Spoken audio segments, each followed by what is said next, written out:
tal? ¿Cómo están, queridos amigos? Bienvenidos a su Escuela Sabática Central. Ya estamos en la lección número 9, que tiene un título cortito: La fe. No se olvide, por favor, de compartir, dejar su comentario, suscribirse, para que de esta manera nosotros podamos llegar a muchas más personas. David, ¿cómo estás después de una semana de vacaciones? Bien, gracias a Dios. Bienvenido. Bien, sí los estuve viendo un poquito. Bastante bueno el mensaje. Así que estamos contentos de estar aquí en este tema que es apasionante, ¿no? Déjame decirte que esta semana yo he descubierto cosas que no había visto durante toda mi vida acerca de la fe y vamos a intentar transmitirlas, ¿no? Con la ayuda de Dios. Así es, muy bien. Hoy iniciamos con una oración. Oremos. Señor nuestro, gracias por este día. Rogamos que tú estés con nosotros, que tu Espíritu Santo trabaje en el corazón de las personas que van a escuchar este tema. Oramos, Señor, en el nombre de Jesús. Amén. Amén. Bueno, como dijimos, lección número 9, que tiene por título La fe, y para esto hay un concepto de manera general que lo tiene la Biblia, ¿no? Pero también me he tomado el atrevimiento de poder poner algunos conceptos seculares, si vale el término. Pero bueno, ¿qué dice el texto clave para esta semana? El famoso Hebreos 11:1 dice: la fe es la certeza de lo que esperamos, la convicción de lo que no vemos. Esta versión es maravillosa. Esa es la definición que sabemos, ¿no? Es creer en algo que no se puede ver, es caminar sin ver mucho adelante, ¿no? Ahora, Hebreos 11, todo el capítulo, hay un sinnúmero de héroes de la fe, de personas que confiaron en Dios de forma tremenda, ¿no? Y que Dios produjo muchas cosas buenas, ¿no? En la traducción del lenguaje actual tú has puesto algo, ¿no? Sí, correcto. Ahí dice, es el mismo texto, Hebreos 11:1. Tenemos dos versiones adicionales. Tres tiene esto ahí. Sí, correcto. La primera, la que venía añadida en la lección, y dos más, traducción en lenguaje actual y nueva traducción viviente. La traducción en lenguaje actual dice: confiar en Dios es estar totalmente seguro de que uno va a recibir lo que espera. Es profundo. Es estar convencido de que algo existe aun cuando no se pueda ver. Es que no se trabaja por vista, sino por fe. Ahí entendemos eso un poquito más. Y nueva traducción viviente dice: la fe demuestra la realidad de lo que esperamos.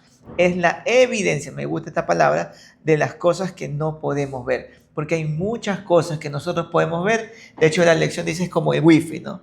El wifi no lo podemos ver, pero sabemos que existe, que nos conecta. Y cuando logramos engancharnos en la fe, entonces producen cosas maravillosas en nuestra vida. Sí, queremos invitarlos a usted, si puede dar su comentario ahí. ¿Qué es la fe para usted, no? Y como dijimos, teníamos algunos conceptos de manera general ahí googleando, que nos dicen, por ejemplo, que la fe es la seguridad, la creencia o confianza absoluta en una persona, cosa, doctrina o deidad, aunque a menudo se entiende en el ámbito religioso, que abarca dimensiones filosóficas, legales y cotidianas. Yo quiero preguntar algo. ¿Legales cómo? Por ejemplo, generalmente tú sí has escuchado, de pronto ustedes también han escuchado alguna vez,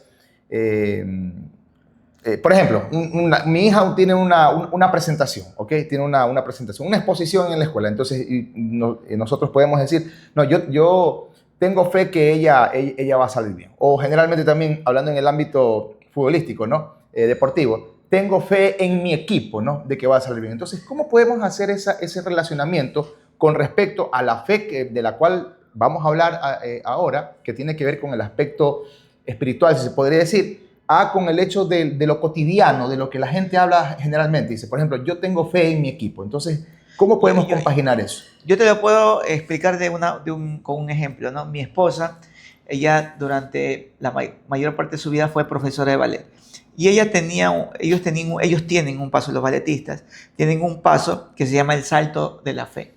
O sea, están bailando y de repente la muchacha se lanza, se tira, y el muchacho con el que está bailando la recibe.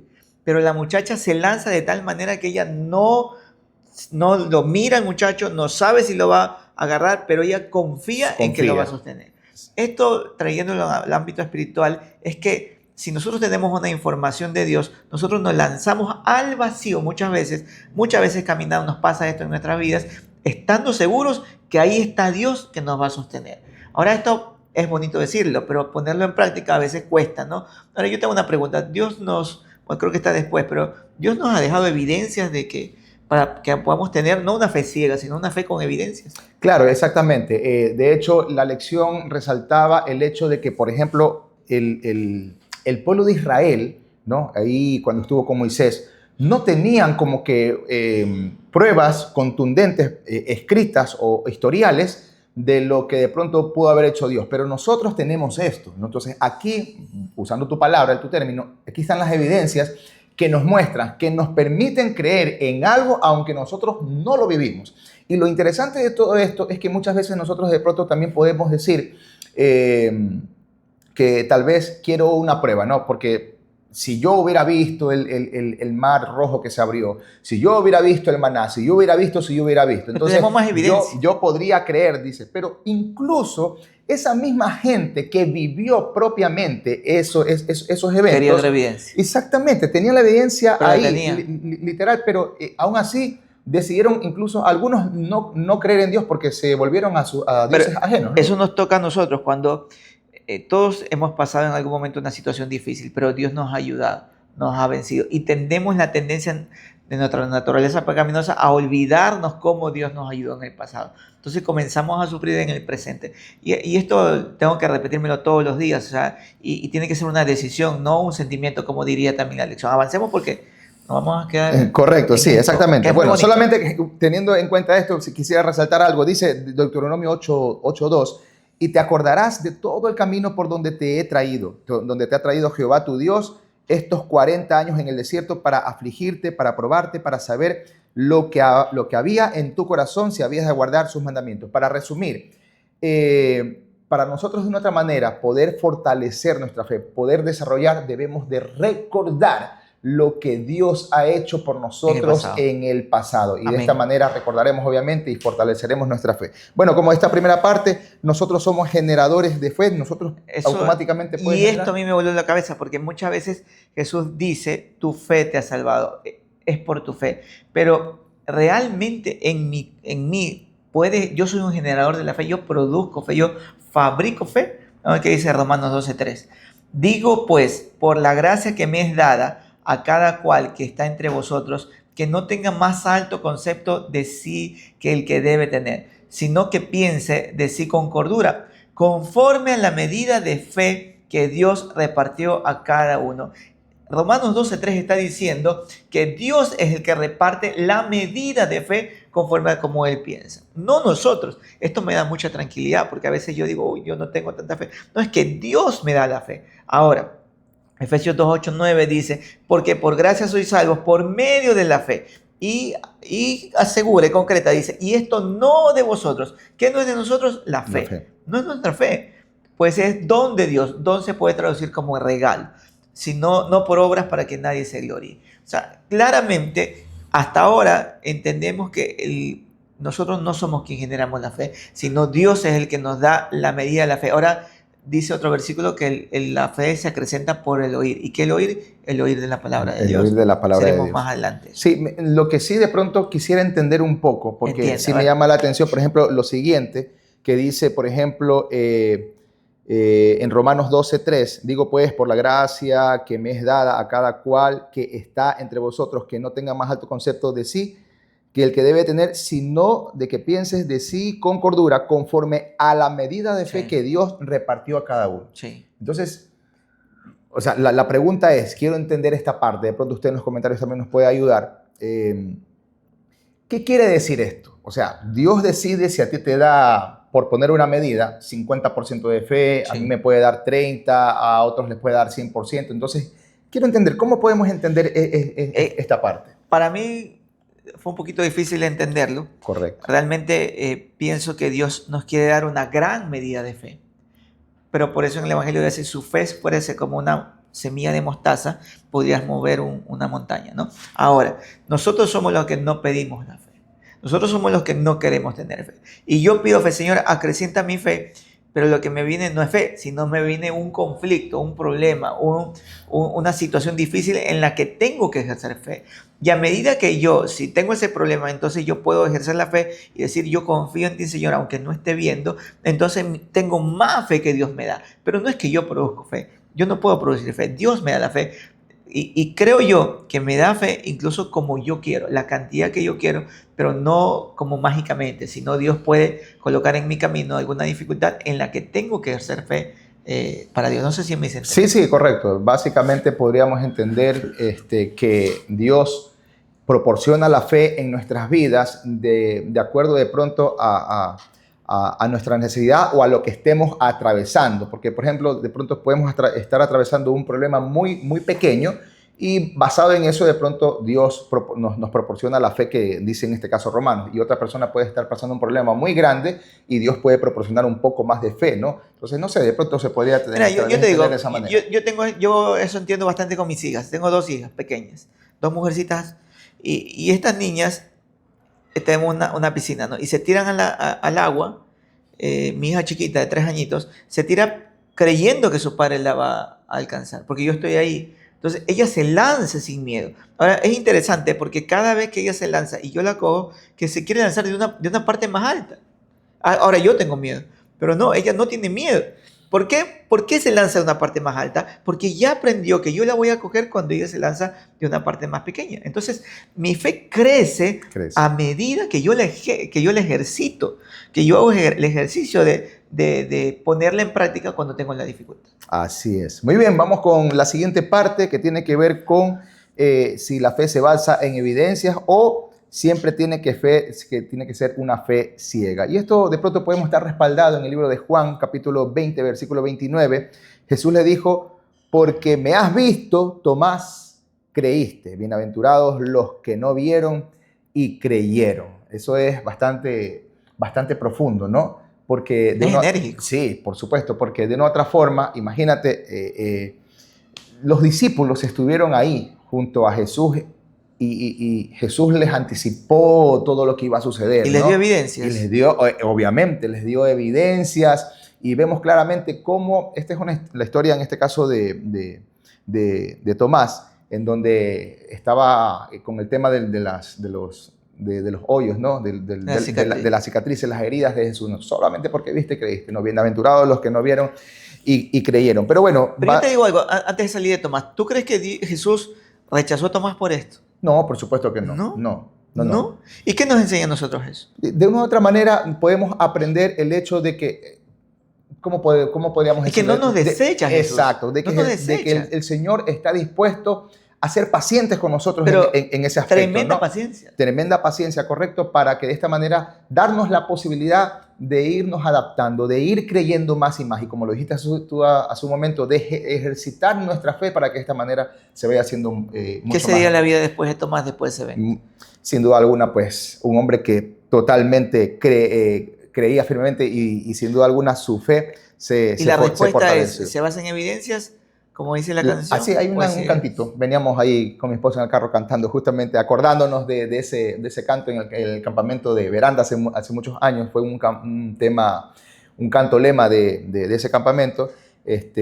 Ahí decía, ¿no? Que porque la fe no es ciega, se basa en evidencias, dice una parte del cantito, sí. ¿No? Se basa en evidencias. Y usted y yo tenemos evidencias, obviamente, de que el Señor existe y a través de eso podemos fortalecer nuestra fe. Vamos con la siguiente parte. Dice, ¿dónde encontró más fe Jesús? Esto es maravilloso. Eso es profundo. Hay dos historias. La primera está en Mateo 15, 27 al 28. Dice, y ella dijo, sí señor, pero aún los perrillos comen de las migajas que caen de la mesa de sus amos. Entonces respondiendo Jesús dijo, oh mujer, grande es tu fe, hágase contigo como quieres. Y su hija fue sanada en aquella misma hora. Para ponernos en contexto, esta es una mujer sirofenicia o cananea. Era una mujer pagana, politeísta, tenía muchos dioses, que su hija había estado enferma. Entonces le rogaba a Jesús que sane a su hija. Pero Jesús aparentemente la hacía a un lado, ¿no? Y Jesús le dijo, yo no he venido a sanar, sino a los que son de la línea de Israel, ¿no? Solo mi gente, como que solo mi gente nada más. Pero ¿para qué? Es interesante porque hace eso Jesús. Eso es una prueba. Y después ella sigue diciendo, él dice algo más fuerte, Jesús dice, no. Dice, no está bien dar el pan de los hijos a los perrillos. Y ella le dice finalmente, pero aún los perrillos pueden comer de las migajas de lo que cae. Wow. ¿Qué quería hacer Jesús con ella y con los discípulos? Con los discípulos quería enseñarles a que las personas que no tienen la fe aún de Jesús, que no tienen las mismas creencias, van a la misma iglesia, no, que son porque la mujer sirofenicia era como decir una mujer pagana, una mujer del mundo. Entonces, también son hijos de Dios, también merecen el pan de Dios. Y Jesús quería que los discípulos le llamen la atención y digan, no, Señor, o sea, tú tienes que ayudarla. Pero ellos no hicieron eso. Ellos decían, o sea, nos está molestando. Entonces, finalmente, Jesús hace el milagro y le cura. Y dice las palabras que solo las dice a dos personas. Una de ellas es la mujer sirofenicia. Ella dice, no he visto mayor fe en Israel que en de esta mujer, que no era cristiana, que no era judía, que no era adventista, sino que era pagana. Esto quiere decir que cualquier persona puede tener fe, una gran fe, y no necesariamente por el momento estar en los caminos de Dios. Así es, el otro personaje es Ahí déle usted el contexto. Claro, el centurión también, pues, ¿no? Que hace referencia justamente a que, no, Señor, no es necesario que vayas hasta mi casa, solamente di la palabra, ¿no? Pero esta parte es importante. Ese tampoco era judío. Exactamente, y esta parte es importante porque muchas veces nosotros incluso podemos decir que estamos dentro de la iglesia, de la denominación que usted pertenezca, ¿no? Y podemos creer propiamente nosotros de manera personal, o incluso las personas que nos ven pueden vernos como unas personas que estamos llenas de fe, estando dentro de la iglesia. Pero este ejemplo nos deja claro que las personas que aún no eran parte del pueblo que no eran judíos en ese entonces, tenían mucha más fe que las propias personas que estaban siguiendo a Jesús, ¿no? Entonces, ¿cómo los llamó Jesús a sus discípulos cuando tuvieron miedo en la barca? ¿Te acuerdas? Sí, no recuerdo si hombres de poca fe. Hombres de poca fe. Hombres de poca fe. A los judíos, a los seguidores, a los Hombres de poca discípulos, fe. a los cristianos, Jesús les dijo hombres de poca fe. Y a dos personas que no eran del pueblo de Dios todavía, se maravilló. Se maravilló con estas maravilloso personas. como Dios, el Dios que creó el cielo y la tierra, en la persona de Jesús, es capaz de asombrarse. Es capaz de sentir asombro. Jesús dice, no he visto más fe que en estas dos personas. Es las dos únicas personas a las cuales les dice y no son judíos. Y no fueron judíos. Amén. Muy bien, la siguiente parte tiene que ver con la cuarta, con la fe y la salvación. También es un tema muy interesante. Hebreos 12, 1 y 2 dice, por tanto nosotros también, teniendo en derredor nuestro tan grande nube de testigos, despojémonos de todo peso y del pecado que nos asedia y corramos con paciencia la carrera que tenemos por delante, puesto los ojos en Jesús, el autor y consumador de la fe, el cual por el gozo puesto delante de él sufrió la cruz, menospreciando lo oprobio, y se sentó a la diestra del trono de Dios. Fe y salvación. Yo resalto tienen que ver de todo lo que tú cosas? leíste, que dice que puesto los ojos en Jesús, quien es el autor y el consumador de la fe. Autor. Usted y yo no producimos fe, no fabricamos fe. Él la produce y también es consumador. O sea que la establece, nos adentra, hace nuestra esa fe. Por eso es que Jesús dice, tu fe te ha salvado. Porque Él nos da la fe, pero es maravilloso porque cuando Él nos la da, nosotros podemos sentir la nuestra. Aunque no sea nuestra, ya después vamos a ver eso. Romanos 3, 23, 25 dice, por cuanto todos pecaron, todos, y están destituidos de la gloria de Dios, siendo justificados gratuitamente, gratis por su gracia, mediante la redención que es en Cristo Jesús, a quien Dios puso como propiciación por medio de la fe en su sangre, para manifestar justicia a causa de haber pasado por alto en su paciencia los pecados pasados. Aquí dice, ustedes pecaron, todos están destituidos de la gloria de Dios, nadie es bueno, no hay un justo. Dice que no hay ni una persona que practique el bien, nuestra tendencia es hacer lo malo, pero viene la fe, nos aferramos a esa fe que nos da Dios mismo, la hacemos nuestra y por la fe nosotros tenemos la salvación. Es maravilloso, o sea, y es cuestión de comenzar a ejercitarla, de comenzar como cuando a usted que le gusta ir al gimnasio, todos los días le gusta estar en contacto con el ejercicio, con las pesas. Nosotros todos los días debemos ejercitar nuestra fe en pequeñas cosas y Dios nos va a dar cada vez una medida más grande. Muy bien, antes de pasar ya a la conclusión, ¿qué implicancia tiene el hecho de que Jesús nos deja claro ahí en algunos textos, de hecho es parte de la lección también, el tema del grano de mostaza? O sea, es esa comparación de algo tan pequeño para que de una u otra manera eso pequeño, por lo menos así de chiquito, si nosotros lo tuviéramos en cuanto a la fe se refiere, dice él que incluso diríamos a un monte que se mueva de un lado a otro y aún así este monte sí se movería. ¿Cuál es la enseñanza básica que deja Jesús con respecto a esa pequeña semilla? Hay mucha enseñanza, pero lo que yo creo es que Dios quiere que comencemos con cosas pequeñas. Que comenzamos a creer. Comenzamos a creer que Él nos quiere salvar, comenzamos a creer que Él nos perdona los pecados, que Él quiere lo mejor para nuestra vida y comencemos a pensar no en lo terrenal, sino en lo celestial, más en las cosas de arriba, más en la vida eterna que en esta vida finita. Amén.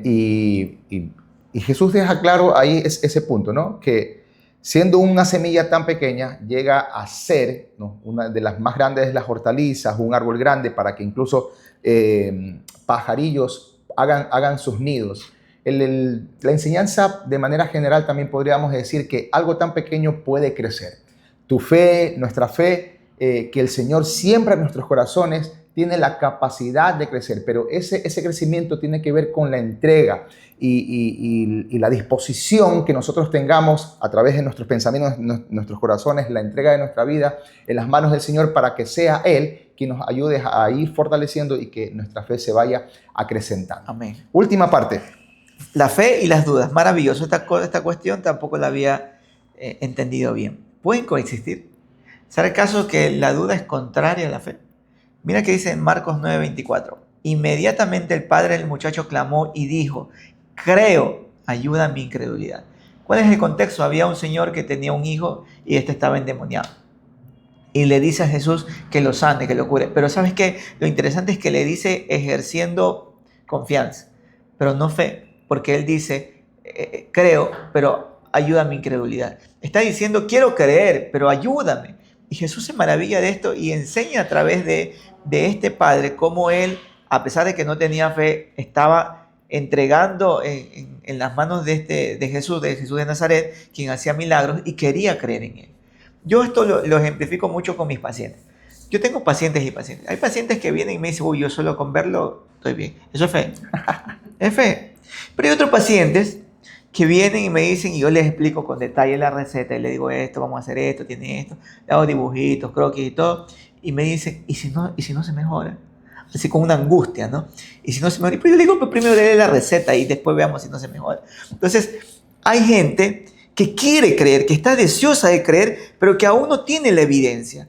Hay pacientes que creen solo con que yo converse con ellos ya se sienten mejor, y eso está documentado científicamente, y hay otros que no. Hay otros que no quieren creer, aun cuando yo les haga manzanitas y peritas, no entienden y no quieren creer, y piensan siempre en lo peor. Entonces, ¿en dónde debe estar nuestra fe? En que si yo no tengo fe, yo puedo ir a Jesús y decirle con seguridad, Señor, creo, pero ayuda que no creo mucho. Ayuda, aumenta mi fe. Eso dijo el Padre. Entonces, a la luz de este versículo, no es contrario, la escuela sabática lo dice, no es contrario las dudas. Y la fe. Sí, me gusta mucho esta parte con respecto al reconocimiento que hace este hombre al decir, así es. Sí, o sea, creo, reconocer, pero ayuda a mi incredulidad. Entonces aquí dice que nosotros podemos reconocer nuestra incredulidad y pedir a Dios que aumente nuestra fe. O sea, el paso que da este hombre es reconocer su incredulidad y el deseo de creer. Entonces ahí vemos, o sea, es algo tan profundo porque podemos decir básicamente que este hombre como que no creía, pero tenía un deseo profundo de creer. Pero quería creer.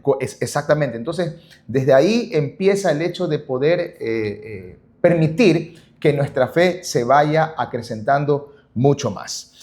Está bonita esta lección. Sí, muy bonita. Y bueno, por último, el tema de la fe de Jesús es un tema pero bastante amplio que nos deja Apocalipsis 14:2. Dice, aquí está la paciencia de los santos, los que guardan los mandamientos de Dios y la fe de Jesús. Finalmente, no es nuestra fe. Esto también es maravilloso, no lo había entendido bien.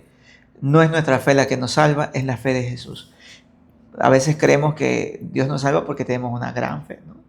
Y la fe de Jesús, ¿cuándo la hizo ver Jesús? Cuando estuvo en el Getsemaní. Escuela sabática dice Getsemaní.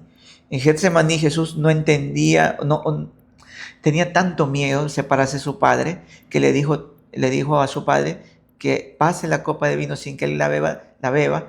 Esto quería decir que si había otra manera de salvar al mundo, que por favor lo haga, pero finalmente le decía que se haga tu voluntad. Esa es la fe de Jesús.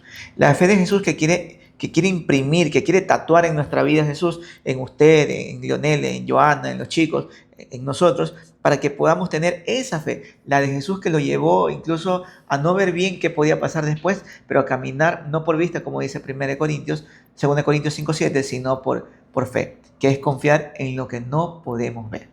Los méritos del Señor son los propios y la evidencia específica de lo que Él hace en nuestras vidas. No hay nada al parecer tan débil y no obstante tan invencible como el alma que se siente su insignificancia y confía Amén. por completo en los méritos del Señor. Todo está en los méritos de lo que Jesús hizo por Ese usted, es por mí, Jesús. en la cruz del Calvario. Ahí radica su fe, ahí radica el hecho de poder creer, ahí radica el hecho de poder permitir que nuestra fe en lo que hizo Jesús por nosotros pueda acrecentarse mucho más en nuestras vidas. Que el Señor nos bendiga grandemente.